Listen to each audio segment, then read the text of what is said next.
Health advisory issued for residents near Martinez Refinery, heavy metals contamination. Residents near the Martinez Refinery in California are being advised to refrain from eating produce grown in soil that may have been exposed to heavy metals. The Contra Costa Health (CCH) issued the advisory on Tuesday, citing a release of powdery substance containing elevated levels of heavy metals on November 24, 2022.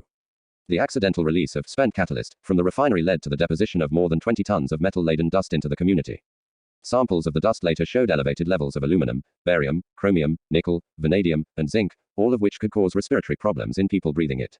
County health officials said they learned about the release via media reports a day and a half later, and the county is investigating the release and has referred the case to the Contra Costa County District Attorney's Office. While there is no immediate health threat to the community, CCH advises residents to wait for the results of environmental testing before eating anything grown in soils exposed to the spent catalyst. Testing results are expected in the late spring or early summer. Refinery neighbors in Martinez and Pacheco can safely plant seeds now in their yards and gardens for the upcoming spring growing season.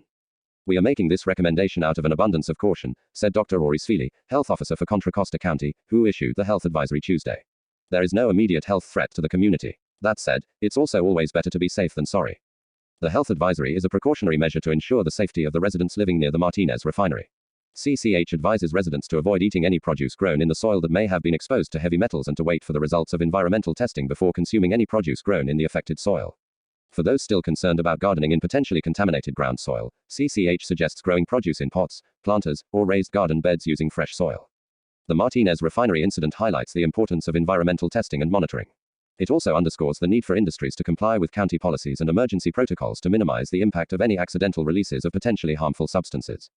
In the meantime, residents near the Martinez Refinery are advised to exercise caution and stay informed of any updates from CCH regarding the environmental testing and the health advisory. The health and safety of the community should always be the top priority.